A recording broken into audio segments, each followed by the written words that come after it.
Hello, my name is Les Brown, Mrs. Mamie Brown's baby boy, and I want to thank you so much for joining us. You know, at this particular time, I want you to, first of all, pat yourself on the back and take the time to thank yourself for becoming involved in a process for looking at your life. If there's ever time that we need to begin to stop and think and assess ourselves, that time is now. When you begin to look at the foreclosure rate that's going on in the country and the foreclosures and the bankruptcies, and in addition to that, the violence and people losing their jobs and the level of uncertainty and fear that people are feeling. And I think there's a level of stress in the air unlike anything we've ever felt before. And so just to take the time to think, to pause, and particularly not only looking at what's going on, but asking yourself the question, how's this affecting me? You know, we want to all become successful, but I've found that there's some success that's toxic success. What I mean is that you don't want to end up going after goals and dreams and neglect yourself. I want you to think about your goals and dreams and things that you want to achieve, and at the top of the list, I want you to put up there your strategy for being here. I just came from the doctor. Let me share something with you. I don't care what goals and dreams that you have. You've got to have your health in order to be here. So at the top of my list, and I'm suggesting you put it at the top of your list, your strategy, your game plan for being here. What are you going to do to take better care of yourself? That's one of the first things I want to ask you about. Because when I look at my life at 64, and I used to think people in their 50s were old, but now that I'm 64, I said, look here, people in their 80s and 90s, they're old people. My goal is to be here not only just to see my grandchildren, but to see my great-grandchildren and my great-great-great-grandchildren. But in order to be here, that's not just lip service, that's a commitment with my time, with my energy, and the choices that I make. So I want you to think about your strategy for being here, and I want you to think about your goal for securing your life in your future. See, as I get older, my goal right now is to become an asset to my children rather than a liability, financially and physically. See, I don't want to be a burden to my children. I don't even know if they like me that well. See, I love my mama. My goal and dream was to take care of my mother. I did that. I brought her a home. I took care of her until she's 89. But children, they're different today. These are different type of people up in here. You don't know what this generation might do. Now, I know they say, Dad, we love you, but I really, really want to stay in good shape and take care of myself because I don't want to be around the house and my kids saying, look here, who's going to take care of him today? All he's doing is sitting around talking to himself, talking about, yes, I can, and yes, I will, talking out of his head. No, I don't want that kind of party for me. My goal and objective is to die young at an old age. So I have a game plan. I don't like to eat vegetables all the time, but now I feel like a silly wabbit. Why? Because I realize at this stage of my life, I've got to eat more vegetables, I've got to get more rest, I've got to drink more juices, and I've got to do all of the things that make the healthy choices that will say to my body, Les, you plan to be here, I see that you're serious, so I'm going to take care of you. I do 160 push-ups every morning nonstop. Why? I couldn't do that at 15 or 20. But at this stage of my life, I've got to do those kinds of things in order to challenge my body, to stretch my body, and to indicate I plan to be here. What's your plan? What's your goal? Because if you don't have a goal for being here is not a given. When I was a kid, we used to go to funerals of old people. I can't tell you how many young people whose funerals I've gone to. I can't tell you how many. And so, and there's something about between 40 and 60. I don't know what it is about that period in time. Between 40 and 60, if you're approaching 40, I can tell you, and you already know, life begins to intensify.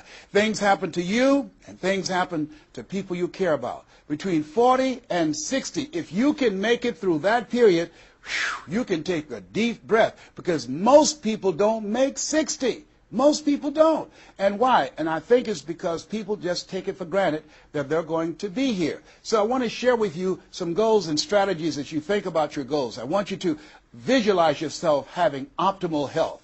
Having your right mind. I used to ask my mama, Mama, every Sunday you stand up in church and other older members of the church say, I want to thank the Lord for waking me up in my right mind this morning. Why do y'all say that all the time? She said, don't worry, son. You live long enough, you'll find out. She was absolutely right. I went in the room the other day to find something. I got in there, and I couldn't remember what I was looking for. I came out, I remembered what I was looking for. I went back in, I found it. Then I couldn't remember why I was looking for it. One of my children said, Daddy, you need some ginkgo biloba. I said, what's that? She said, something for your memory. I went down to the health food store. I was walking around. The lady said, may I help you, sir?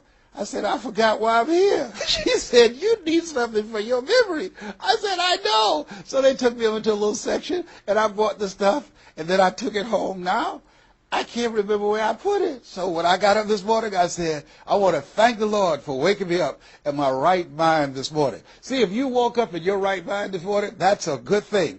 I called a friend of mine the other day, Miss Williams, said, Miss Williams, how you doing? She said, baby, I'm doing good. She said, I went to the bathroom by myself, not all myself. I said, too much information, too much information. Let me tell you something, but that's a good thing. I know about that. I've been in the hospital. I know what it is not to be able to move. I know what it is to have back challenges. I know what it is to be in pain. So this thing called life, you've got your health. Let me share something with you. That's a good thing. A friend of mine, Bishop T.D. Jakes, said, if you got a problem man or money can solve, you ain't got no problem. I can agree with that. And I learned some things going through that experience. And really, I should say, growing through that experience. My goal at that time was to be here. And trust me, it's better be seen than to be viewed. Are you feeling it, brother? Up in here, up in here. So I want you to think about your goals and dreams. And here's what I want you to do right now. I want you to say to yourself, it's possible. It's possible. And I want you to follow along with this process. As you think about your goals and dreams, I want you to write this down. I'm going to give you some strategies of maintaining this possibility mindset. I want you to write down mindset maintenance. Mindset maintenance. Let me share something with you. The easiest thing that I do every year is to live my dream. That is, helping people to realize their potential, to step into their greatness, challenging themselves, reinventing themselves, to start their own businesses. I've helped over 400 people earn millions of dollars. The easiest thing I do every year is what I do on a day-to-day basis, going into prisons and juvenile detention centers, teaching young people mindset development, how to become effective communicators, how to dress like a prospect rather than a suspect. Those are the easy things that I do. Let me share with you the most difficult thing that I've ever done in my life. And that was to believe that I could do it. That's the most difficult thing that I've ever done in my entire life. To believe that I, Les Brown, who was born in an abandoned building on a floor in a poor section of Miami, Florida, with a twin brother. We were adopted. We were 6 weeks of age by Mrs. Mamie Brown, and I called myself Mrs. Mamie Brown's baby boy. All that I am and all that I ever hope to be, I owe to my mother. I saw a sign once that said, God took me out of my biological mother's womb and placed me in the heart of my adopted mother. To believe that I, Les Brown, who was labeled educable mental retarded, put back from the 5th grade to the 4th grade, failed again when I was in the 8th grade, to believe that I had the ability to live the life that I'm now living. No one could have told anybody who knew me, including myself, looking in on us when Mrs. Mamie Brown was raising us in a poor section of Miami, Florida called Liberty City in Overtown, that I would be who I am right now. I didn't even know that. And I want you to think about your goals and dreams, and I want you to expand them. Why? Because it has been said that most people fail in life not because they aim too high and miss. No, most people fail in life because they're just like I was for 14 years. They aim too low and hit, and many never aim at all. Not at all. They just go through life surviving. Someone said that many people die at age 25 and don't get buried until they're 65. I was talking to a friend of mine named Rosia, and I said, Rosia, how you doing? And she said, let me tell you something. Life is a mess. I said, girl, what are you talking about? She said, my life is a mess. She said, you know what? She said, I just was sitting up here thinking, I haven't lived. I haven't lived. She said, I've been working hard all my life, paying bills and taking care of my children, and my children are gone, and I've just been thinking, I haven't done anything. She said, when I die, I don't want when people view my body, I don't want them to say, oh, she had a funny expression on her face. I said, what do you mean by that? I don't want to have an expression that I'm mad. Because if I died right now, I would be mad. I said, why? What are some of the things you'd like to do? She said, travel. I would love to travel. I'd like to see the pyramids. I've never been to Paris. I want to go to Paris. I've never been there. There are things that I want to see, things I want to do. She said, I want to make a difference in young girls' lives, teenage mothers. I was a teenage mother. I want to be able to make a difference in their lives and see the impact that I had on their lives. And she mentioned a variety of things. And I remember a story about a lady who went to the doctor, and she was diagnosed with terminal cancer. And she came home, and she was sitting at a table, and she was drinking some coffee, and all of a sudden, she just looked up and she said, "I refuse to die an unlived life. I refuse to die an unlived life." And she decided that she was going to live. That up to that point, her life was for her family, for her children, for her husband, but she had left herself out of the equation. Have you ever done that? I remember at a period of my life, I was going to work, and I was working on a job that I hated. And at the same time, I was praying that I wouldn't get fired. I was praying that I wasn't laid off. I was miserable. Nobody was holding a gun to my head. But I showed up every day, and I used a flimsy excuse. Well, I got to pay the bills. I've got a car payment I have to pay. I have a family. I have children. I have a car note, and I have a mortgage note I have to pay. I've got to survive. I was showing up for a paycheck. Ladies and gentlemen, that's not living. And a friend of mine said, "You know when people change?" And I said, "No." He said, "When they get to the point when they say, 'I've had it. I've had it.'" I think the only reason that you're listening to me right now, the only reason that you're watching this webinar, that there's somewhere in your heart of hearts that you've said, as you looked at your life, you said, "I've had it." And not only have you said, "I've had it," but you said also in your heart of hearts, "I can do better than this." And let me share something with you. You can. Because if anybody told me, and I'm going to share some things with you that I've done, not for the purpose to impress you, but to impress upon you what the possibilities are when you work on your mind and have mindset development. Because I've found that how people live their lives is a result of their state of mind. It has been said, you don't get in life what you want, you get in life what you are. So part of the process, number one, is expose yourself to positive messages.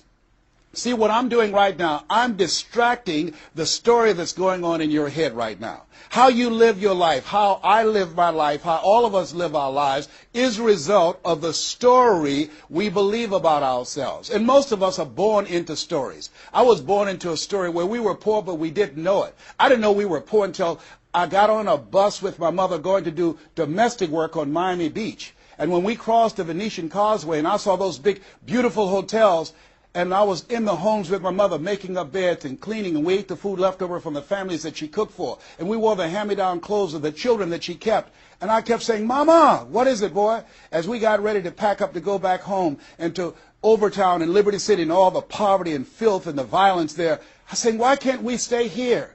Why can't we stay here?" She said, "Leslie, we can't." "Why?" "Because we can." "Why, Mama? Why can't we?" She said, "It's just the way it is. Now shut up."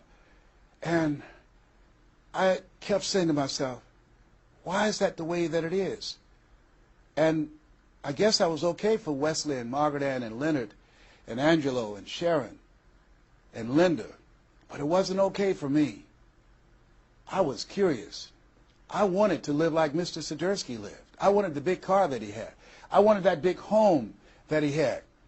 We lived in a 2-bedroom apartment. It was 7 of us, plus Mama. He had a big mansion, just 3 of them, 10,000 square feet.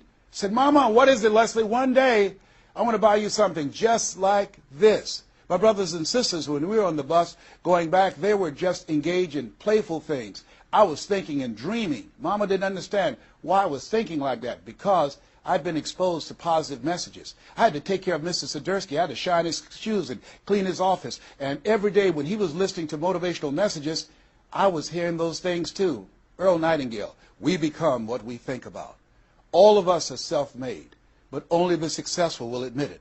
In order to be successful, you must be willing to do the things today others won't do in order to have the things tomorrow others won't have. Your mind is a machine. You must program yourself for success.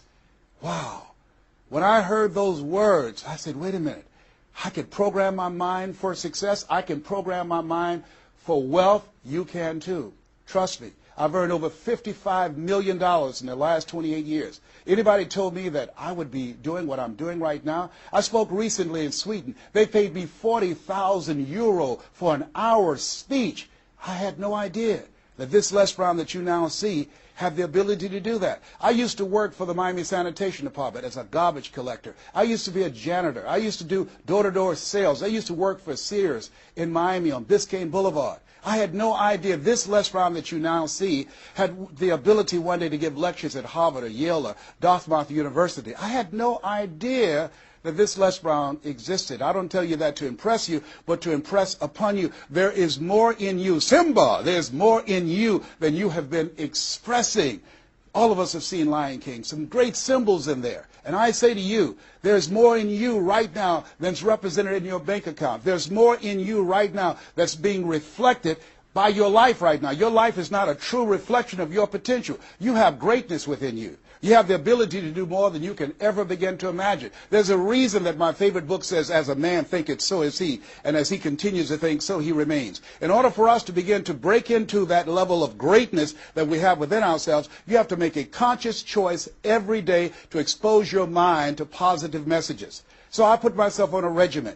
I do this every day, and I suggest that you do it. Write this down. Number one, listen to motivational messages every day. If you have Choosing Your Future, a set of tapes, or CDs that we produce, or Creating Your Greatest Life, I guarantee you, if you do what I'm sharing with you right now, for 6 straight months, every day, your life will never be the same again. I guarantee it 100%. You listen every day for 1 hour to Creating Your Greatest Life, any of those messages, because faith comes by hearing and hearing and hearing. What it will begin to do is interrupt the story in your mind. It will override the story that you believe about yourself. It will distract all the negative thoughts that you have that's holding you back, that held me back for 14 years. When I used to go see the #1 motivational speaker on the planet, Zig Ziglar and Tony Robbins, and my heart said, I can do that. I love to help people. I'm just like my mother. And then my mind would ask how. And I went from my heart to my mind. And my mind would say, Les Brown, you don't have a college education. Les Brown, you've never worked for a major corporation. Les Brown, you were labeled educable mental retarded. They call you DT, the dumb twin. You're not as smart as your brother. Have you ever thought about something you wanted to do and you convinced yourself that you couldn't do it? See, sometimes we need to have some external voices. And so by listening to motivational messages, that began to override the negative thoughts that I had about myself in my mind. And it gave me a new story and empowered me and gave me a vision of myself beyond my circumstances and mental conditioning and started me to writing a new chapter in my life. And so now, money will never be another issue for me. And that was an issue for most of my life because I didn't know what I didn't know and I thought I knew. So one you have to do is that you have to have a mindset development strategy where you are deliberately taking an hour every day listening to a motivational message. Every day. Here's something else. Read 10 to 15 pages of something positive every day. Why? And read it with conviction and stay focused. 10 to 15 pages every day. This is 7 days a week? Absolutely. Absolutely. Every day, McDonald's know that you know where they are. Burger King know that you know where they are. But every day they have some advertising. They have billboards. They have radio. They have television. Why? Because by exposing you to those messages, that will begin to impact your behavior. It will drive you into the place to purchase what they're advertising. Now you're advertising for your greatness. And faith comes by hearing and hearing and hearing and hearing. So you want to listen to positive messages every day. You do this. I'm telling you, your life will never be the same again. And read 10 to 15 pages of something positive every day. I read 2 to 3 books a week. Why? Because I have goals and dreams of things I want to achieve. I want my life to count. I want to make a greater impact. At this stage of my life, I'm working on my children's education. A good man leaves a legacy for his children's children. So I'm working on their education at this point in my life. And as I begin to look at myself, in order to achieve more and to do more, I know I have to work more on my mind. And let me give you an example how this works. The most money I've ever earned in an hour and a half, $260,000. That's the most money I've ever earned in an hour and a half. A lot of people work a whole month and don't do that, or 6 months. Then, and this is the next thing I want you to do. I want you to look at your relationships, and I want you to upgrade your relationships. See, MIT did a study, and this study indicated that you earn within $2,000 to $3,000 of your closest friends. Not only did I start reading books every day and listening to positive messages, but I separated myself from my friends who did not have goals and who did not have dreams. Why? Because people rub off on you. It's called a mind virus. You earn within $2,000 to $3,000 of your closest friends. So when you upgrade your relationships, you got to ask yourself the question, who is it that I need to associate with, that I can learn from, that I can grow mentally, emotionally, spiritually, and financially? By aligning myself with another person that I can learn from. And Dr. Dennis Kimbrough said, if you're the smartest one in your group, you need to get a new group. Whoa, think about that. I was the smartest one in my group. And then one person called me who had been admiring me for years and said, Les, I want you to coach me and my trainers on how to tell a story and create value for an audience. And I want to share with you some things. I want to teach you some things, old man. I said, is that right? He said, yes. You always say you're never too old to learn and you're never too young to teach. I want to teach you some things. I said, okay, I'm open to that. Now, let me share this with you. He blew my mind. The most money, as I mentioned to you, I've ever earned, speaking to over 8,000 people in Salt Lake City, Utah, $260,000. I did an event with this individual, just over 500 people, because of what I learned from him, because I upgraded my relationships. I earned over $410,000 in an hour and a half. I was excited, but I was also depressed, because I've been speaking for 28 years. And I started thinking about all the money that I left on the table, all the hotels and plane rides, all of the audiences I spoke to, all of the money that I missed out on because I didn't know that I didn't know, and I thought I knew. I was a big fish in a small pond. I can't tell you, if you don't get anything else, you have to look at your relationships and you've got to ask yourself the question, what is this relationship doing to me? And I mean in every area of your life. When the doctor looked at me and said, you have cancer. Cancer is the most feared word in 7 different languages. One of the first things I had to do, I found out who had cancer at some point in time or was living with cancer and conquered it. I surrounded myself with people who had done what I wanted to do, who were winning at the game. See, it's very important, every area of your life. If you want to improve your health, start hanging around healthy people. They did a 30-year study and said that the reason that most people are obese, it's a mind virus. Listen to what they said. A mind virus is communicated mind to mind. That if you have a friend that's fat or you marry somebody that's obese, you have a 41% to up to 161% of becoming obese yourself. Even if they live in another state. Whoa, why? Because birds of a feather flock together. Never forget, a high school teacher, Mr. Leroy Washington, said, Mr. Brown, if you run around with 9 broke people, I guarantee you, you'll become number 10. Whoa. Think about that. Part of your mindset development, not only listening, not only reading, but you have got to look at your relationships, upgrade your relationships, and continue to evaluate them and make sure they're an asset to you and not a liability. My son John Leslie is a motivational speaker. He has a saying, who should you count on and who should you count out? See, there's some relationships that can start out real positive, and then sometimes we outgrow people. Has that ever happened to you? Have you ever outgrown someone? Somebody you used to be close to, used to be your bosom buddy, and then you haven't been together for a time, and then when you get together, you have absolutely nothing in common. Sometimes that happens with family members. My twin brother, it's a strained conversation because he's talking about, Les, did you hear who died? No, I don't get up reading the obituary column. I'm glad my name is not there. Hello, I don't care. I'm focusing on living. Our conversations are so different. Isn't it interesting how you could be raised in the same family, same circumstances, by the same parents and end up dramatically different? It's called life. Here's the other thing that's very important. Write down the goals that you want to achieve. Write them down. Put them on a 3x5 card. And I want you to use a King James Version Bible and Matthew 7:7. Ask and it shall be given. Seek and ye shall find. Knock and it shall be open unto you. I want you to write that on one side of the card. On the flip side of the card, I want you to write down one major goal that you want to achieve. And you want to read that 3 times a day. 3 times a day. What are you doing? You're hypnotizing yourself. And you're dehypnotizing yourself. What you're doing is you are dispelling the myths and all of the spells that you're living under. I think that a poverty mindset is a spell.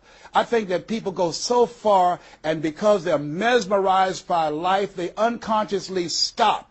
And you have to break that spell by constant attention. So on one side you read your goal, that one major goal, 3 times a day. Then the flip side, you flip that scripture over. Ask and it shall be given. Seek and ye shall find. Knock and it shall be given unto you. As you read that every day, 3 times a day, I can tell you, amazing things, breakthroughs will happen for you. Now, we're going to take a break right now, and I want you to take the time to think about this one thing. What is it that you're going to do differently? Because in order to do something you've never done, you've got to become someone you've never been. You've got to be willing to give up who you have been to give birth to who you can become. I want you to take the time and write down one radical change that you're going to make about you, and you know if you do that, your life will never be the same again. This is Mrs. Mamie Brown's baby boy, Les Brown. We're going to take a break right now, and we'll be right back.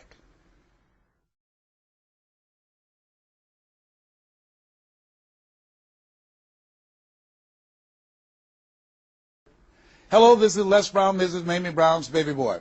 I hope you took some time to really go within because, see, no one knows you like you. You know what it is that you need to work on. I mean, one of my main issues that I had to dramatically change about myself was I had to develop courage. I used to go see people do things. I saw speakers on stage. My heart would say, I can do that. But I didn't have the courage to stand up for myself. For 14 years, I procrastinated. For 14 years, I kept myself as a spectator sitting on the sidelines. And then I saw a speaker, and he was so boring, the room was as quiet as a graveyard between funerals. And I said, whoa, if he can do it, I know I can do it. And because I saw what he did, and his brother-in-law was sitting next to me, and he said, you ought to be that boring and earn the kind of money he earned. I said, how much did they pay him? He said, $5,000. I said, $5,000? He's only been talking for about 45 minutes or an hour. He says, that's how much they make. Now, I wasn't earning $5,000 a month. I said, wait a minute. If he can do that, I know I can do that. Have you ever done that before? He gave me courage. And so at that moment, now that was a decision. I didn't have to have his example of somebody that was less talented than I was to give me the courage. I should have had the courage to stand up myself, to believe in my own stuff. But the truth of the matter is, I didn't. And I can't unscramble those eggs. I cannot pull those years back. I cannot recapture those 14 years. Maybe, that's my favorite book says, forgetting those things which are behind, reaching forth unto those things which are before. And press toward the call of your higher calling. Press toward that mark of your higher calling. And that's what I do. That's what I do every day. I have to continue to work up the courage. I remember going in to do a presentation before a group of educators. I was the only one there without a college degree. And I had to talk to myself. I went into the bathroom and I said, Les Brown, let me tell you something. What do you care about the fact they have MBAs and PhDs? That only means pile high and deep to you, and not any disrespect for credentials. They're very important. But I had to get myself together. Hey, look here, you can't go in there worrying about what they have. Just bring what you have. You got 7 children you got to take care of. You got a mother you have to take care of. And you have something to say. You have some talent. You have some abilities. You've got to believe in yourself. You've got to stand up. You can't punk out now. You can't fold now. See, sometimes you have to talk to yourself. It might be the most intelligent conversation you will ever have, talking to yourself. So that radical change, it doesn't happen overnight. You can make the decision, but you've got to stay on top of yourself every day to come from and live your life from a place of power, courage, and faith, as opposed to being a volunteer victim, as most people are, volunteer victims. Here's something else. Get an accountability partner. Get someone that's like you, a like-minded, like-hearted person that you have similar goals and dreams, and you hold each other accountable, and you talk with each other on a regular basis. And if you can, join a mastermind group of other supportive mindsets of individuals who are working to improve themselves, who are stretching and challenging themselves. And here's something else, a worthwhile investment. Find yourself a coach. Find someone in your industry, find someone in your area of interest that you can invest in yourself and have an accountability coach. I have a coach. I spend over $100,000 a year on my personal growth and development on my coach. Why, Les? You're Les Brown. You were selected one of the top 5 speakers in the world. You got the Heise Award from Toastmasters International and the National Speakers Association. You're one of the highest paid speakers in the world. Why would you need a coach? If you ever watch Tiger Woods, who everybody would say arguably one of the greatest golfers on the planet today, whenever he swings, you will see him look at the ball, and then he'll look to the right to look at his coach. If Tiger Woods needs a coach, what do you need? What do I need? Here's something I can tell you that I know. You can't see the picture when you're in the frame. You can't see the picture when you're in the frame. Most people fail because they don't know that they don't know, and they think they know. Einstein said, the thinking that has brought me this far has created some problems that this thinking can't solve. See, what got you where you are right now? Your best thinking has produced the level of money that you have, your level of accomplishment, the growth of your business, or the lack of. Your best thinking has produced that. Own that. Face that. And get some help. One of the things I teach, ask for help. Not because you're weak, but because you want to remain strong. And ask for help. And don't stop until you get it. And so take the time and find someone that can coach you. Find someone that will have the courage to tell you what you need to hear and not what you want to hear. And that's what I have in Mike Williams, who's been my coach for the past 38 years. And I shudder to think what would have happened to me. I used to be a disc jockey, Les Brown, the man about town, LB, Triple P. There were none before me, there will be none after me. Therefore, that makes me the one and only. Young and single, love to mingle, certified, bona fide, doubly qualified to bring you satisfaction and a whole lot of action. I was bad, baby. Yes, I was. And this guy said, Les, you're more than a disc jockey. What are you talking about? Man, if you can entertain people and don't see them, if you can reach people, Les, through this microphone and you can't see them, what can you do if you could see them? If you can entertain them, you can educate them. You can empower them. If you can be Les Brown, the man about town, and you can swim to the bottom of the deepest ocean or climb to the mountain, the top of the highest mountain, no matter where you go, they'll be talking about me, LB, Triple P. If you can come up with all of that kind of gobbly-gob garbage, what could you do if you sat down and you started thinking and doing editorials about things that's maintaining our detriment? What could you do to inspire people to register to vote? What could you do to begin to impact public policy? You've got to get a larger vision of yourself. I said, Mike, I never thought about myself in that way. See, has anybody ever seen something for you that you didn't see it for yourself? I didn't see that for myself. Maybe that's why my favorite book says, eye has not seen, ear has not heard, nor has entered the heart of mankind what God has in store for you. Because of what he saw in me, he inspired me. He gave me a vision of myself beyond my circumstances, beyond my mental conditioning, and beyond the job where I was, because I thought I was just a disc jockey. I love that. I master a microphone. You drop me in any city, I can master a microphone. I can turn a city upside down with a microphone. But I had more in me than I was expressing, and I did not know it. And because of his encouragement, I became a community activist. Because of his encouragement, I started doing a talk show called Voice of the People. Because of his encouragement, when I got out of radio, I ran for the Ohio legislature, and I was elected. And because of his encouragement, I passed 14 bills my first term. Because of his encouragement, I was elected 3 times and became the chairman of the Human Resource Committee. Because of his encouragement, I became a public speaker. Because of his encouragement, I became an author. Because of his encouragement, I did a show for King World called The Les Brown Show, and they paid me $5 million, $2 million not to speak. Because of his encouragement, I produced specials for PBS, public television. They said, you couldn't do that. You don't have a college education. It's educational television. Because of his encouragement, I did so many things I had absolutely no idea that I could do. I encourage you to live full and to die empty. There's more in you right now than just working on a job where they pay you just enough to keep you from quitting and you work just hard enough to keep from getting fired. And when you make the decision and identify that key area of your life that you need to make a radical change, things will begin to open up for you. Now, here's the other thing that's very important. Once you identify your goal, I want you to get, if possible, a visual picture of your goal. My major goal was to buy my mother a home. I got the picture of the home with a 12-foot swimming pool and a basketball court on a golf course. I bought that home for my mother. It cost just over $400,000, 10,000 square feet. I had a picture long before I had the money and the down payment to get it. My goal was to be known nationally and internationally as a speaker. I had that goal. I had a card that I had on one side, asking and shall be given, seeking ye shall find, knocking and shall be opened. On the other side I had, I'm the world's #1 orator.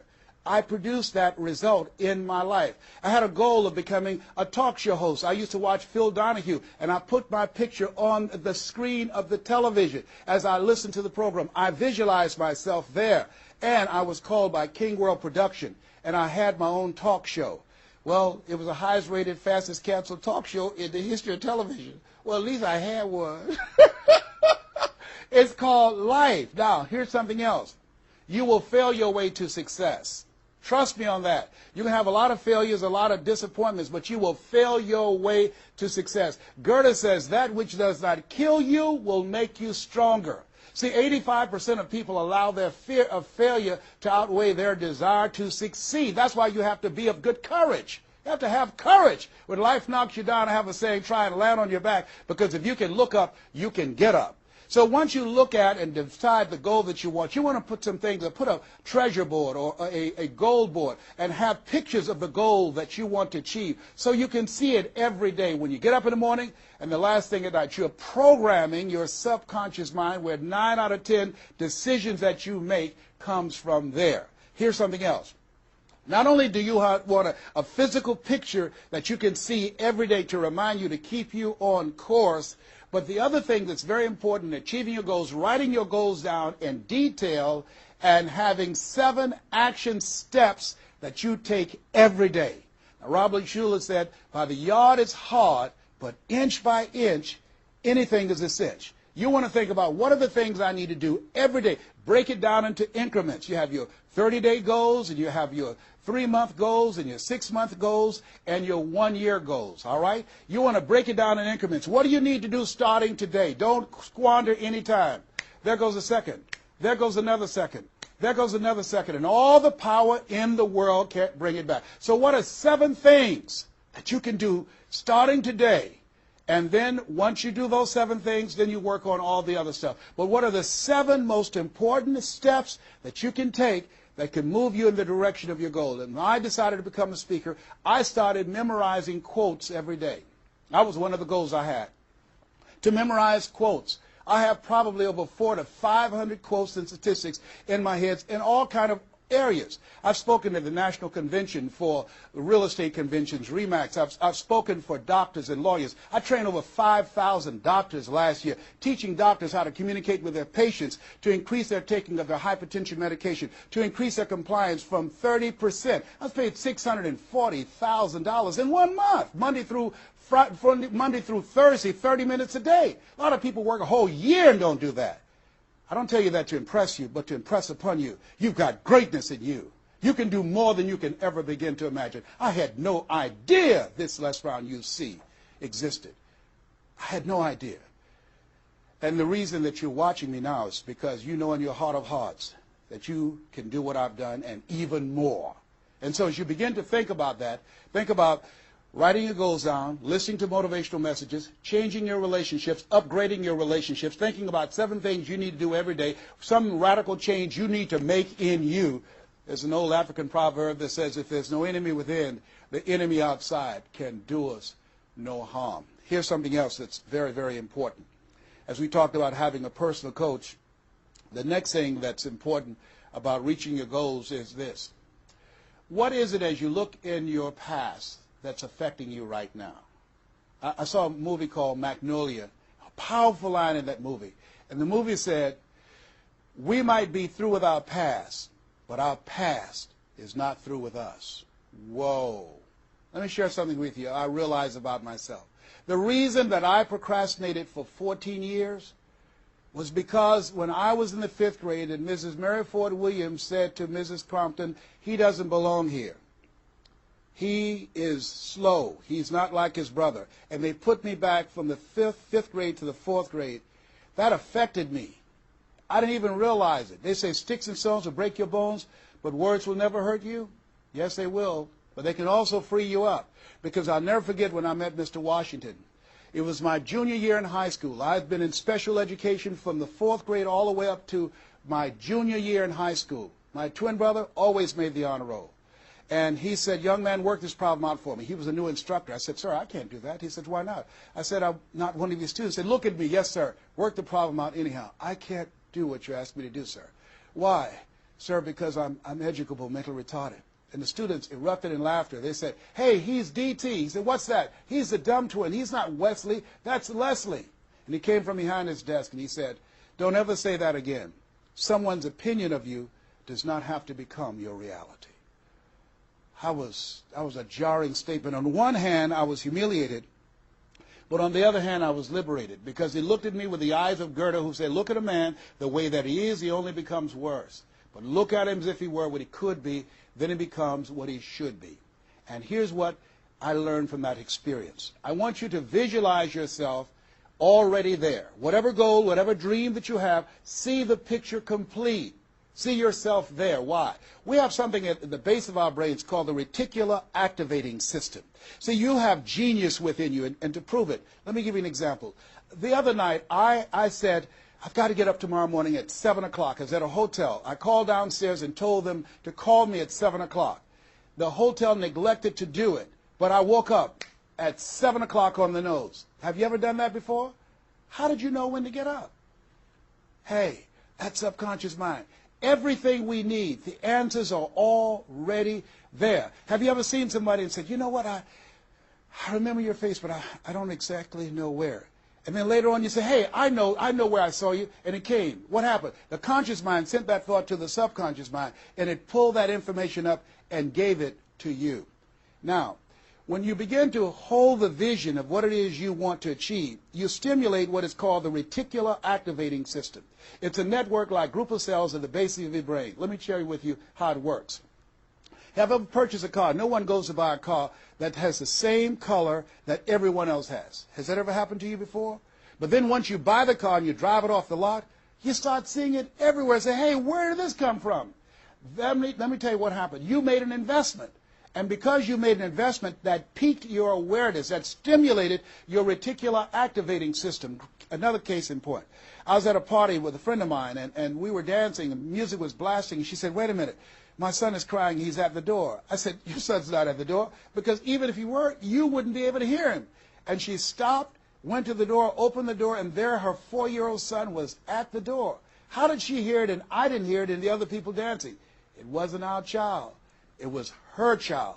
Her reticular activating system picked up his whimpering sound. And I'm saying to you that you have that in you. When you focus on your goals and dreams and you visualize it complete, it will stimulate the reticular activating system and it will lead you there following all the other things that we suggested. Now, not only is it possible you can live your dream, it's necessary that you change relationships, that you get a coach, that you meet with other like-minded people that will hold you accountable, that you write your goals down, that you have 7 steps that you do every day on your goals to monitor to see where you are. But you've got to take full responsibility. If everything works out for you, fine. If you have the money, fine. If you can get the help and support of friends and family members and your spouse, great. But if you don't, all of those things are minor things. The major key to your reaching your goals is you. Nobody's going to work on your dream harder than you. Trust me on that one. You've got to take responsibility to make it happen. If it happens when you come out the gate, fine. But if you fail, so what? Come back again and again and again and again. If it's something that you love, if it's your passion, until you do it. George Bernard Shaw said, the people that make it in this life, they look around for the circumstances that they want, and if they can't find them, they create them. Here's something else. It's hard. When I bought the first home for my mother, and I didn't do a title search, and a guy sued me, and I had to move out from the big, beautiful home I bought her to a roach-infested home I moved her out of. And the neighbors came out and said, "Maybe y'all back?" "Yes." "What happened?" "My boy lost a house. He didn't do a title search. And we had to get out. They foreclosed on the house. He didn't have the $50,000 to pay the guy who put a lien on the property." It was devastating. But let me tell you something. It was worth it. Because I came back. 90 days later, I got a bigger and better house. 90 days later, I stayed focused on the goal. And that's the thing that you want to do. Stay focused on your goal. Keep the main thing the main thing. You're going to have distractions. That's a part of the process. It's not there to stop you. It's only there to challenge you. You want to grow through it. You know, I think it was Robert Schuller who said, "Tough times never last, but tough people do." Keep the main thing the main thing. You going through hell? Don't stop. Keep moving. Keep on moving. Don't stop to talk about it. Keep moving. That's the name of the game. Keep on swinging. One of my favorite movies is Cool Hand Luke and Paul Newman. I don't know if you've ever seen the movie, but there's a scene where Cool Hand Luke is fighting a guy, big dude, just kept knocking him down. Bam! That kept on knocking him down. Cool Hand would get up, he'd knock him down. Bam! And pretty soon the guys was feeling sorry, say, "Stay down, Cool Hand, stay down." Cool Hand Luke would get back up again. Guy would knock him down. Bam! The guy would say, "Stay down, man, stay down." Cool Hand would get back up again. The guy would knock him down. Bam! And after a while, the guy got tired of knocking Cool Hand down. And Cool Hand stood up. Everybody had walked away, and he was still swinging in the wind. Swinging. Nobody was there but him. That's who I am. Cool Hand Luke. That's who you want to be. Cool Hand Luke. You keep on swinging, and the universe will yield to you. It will dispatch angels to come rescue you and say, "Back off. Give him what he wants. Give her what she wants. Let's go find a wimp today." That's the way life is. It's hard, but it's worth it. What will make it worth it for you? Nietzsche said, if you know the why for living, you can endure almost anyhow. I want you to take the time and write down 12 reasons on why you won't fail. Because when the tough times come, and they're going to come, when life hits you on the blind side, and that's going to happen, your children start going crazy, or someone you thought you'd be married to for the rest of your life, like I went through, and they decide they want a divorce, called life. What is it that can keep you going? Your reasons will be your rod and staff to comfort you, to take you through that process. I can tell you it's possible. You can live your dreams. It's necessary that you surround yourself with people you can learn from and grow from, that you write your goals out, you work on them every day, that you have a made-up mind, I'm going to make it. It's necessary that you constantly work on yourself, reading positive material, listening to positive material, going to seminars and workshops, investing in yourself, getting a coach. And it's you. You've got to take personal responsibility to make it happen. Don't see yourself as a victim. And it's hard. It's hard. Changing your life is hard. Getting up, working when you're in pain is hard. It's hard. It's hard. Working when you are trying to make something happen for you and the family, and you go home and you're facing a living hell where you need to refuel and replenish yourself mentally and emotionally and spiritually, and you got a battle in your home base. It's hard to keep your spirit up. It's hard. And people don't see the vision. They don't believe in you. They say, "Oh, you can count on me," and they're not there. They just lied. They're only there when they need you. It's hard. I can tell you, it's worth it. The sacrifice that you have to make, I can tell you from my experience, it's worth it. So take the time to write down, what are those 12 reasons on why you won't give up? What is it that will make it worth it for you? And once you find that, you will create some momentum in your life, and then it's done. It's done. Stick a fork in it. It's done. Here's something I want you to keep in mind. Life is a fight for territory. It's a fight for territory. And once you stop fighting for what you want, what you don't want will automatically take over. I want you to read that. I want you to memorize that. I want you to put it someplace where you can see it. I want you to keep that in mind. Life is a fight for territory. And once you stop fighting for what you want, what you don't want will automatically take over. Once you stop fighting for financial freedom, I am cancer-free, I'm debt-free, and I'm drama-free. I have the faith to call forth those things that be not as though they were. I'm fighting for my peace of mind. I'm fighting for my freedom. I'm fighting for my children's children's children.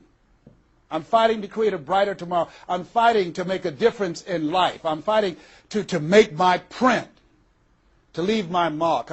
I refuse to die an unlived life. And that's what you are doing right now. You're saying to yourself, I refuse to die an unlived life. I want my life to count. I want my life to mean something. I want not to be a burden to anybody. I want to control my own future, to write my own check, to control my own destiny, to do what I want to do when I want to do it, not to answer to anyone else but myself. You have it like that. The only reason you're watching me is because we're cut from the same cloth. We're branches of the same tree. The only reason you take the time to invest in your time, your money, and your energy, to just stay here and focus right now, because you feel me in your heart. Where your heart is, there your treasure is also. As a man thinketh in his heart, so is he. And I say to you, keep in mind what I said. Life is a fight for territory. And once you stop fighting for what you want, what you don't want will automatically take over. Jim Rohn said something I love. He said, when the end comes for you, let it find you conquering a new mountain, not sliding down an old one. No. Life is too short and unpredictable, as Helen Keller would say. Eat the dessert first. Don't let it find you sliding down the same mountain. I don't know what your goals are. I don't know what your dreams are. Here's what I know about you. You have greatness within you. Here's what I know about you, and I don't even know you, but based upon my own experience, you were chosen on purpose for a purpose. 1 out of 400 million sperm. You have greatness within you, but greatness is a choice. It's not your destiny. It's a choice that you have to make every day. Choose ye this day whom ye shall serve. The mediocre part of yourself or the greatness that you were chosen for. This has been Mrs. Mamie Brown's Baby Boy. I hope you've gotten some value out of this. It's been a plum-pleasing pleasure as well as a privilege. God bless you. God bless your dream. And God bless the greatness that is in you. The world needs you, and we need you now. And so it is.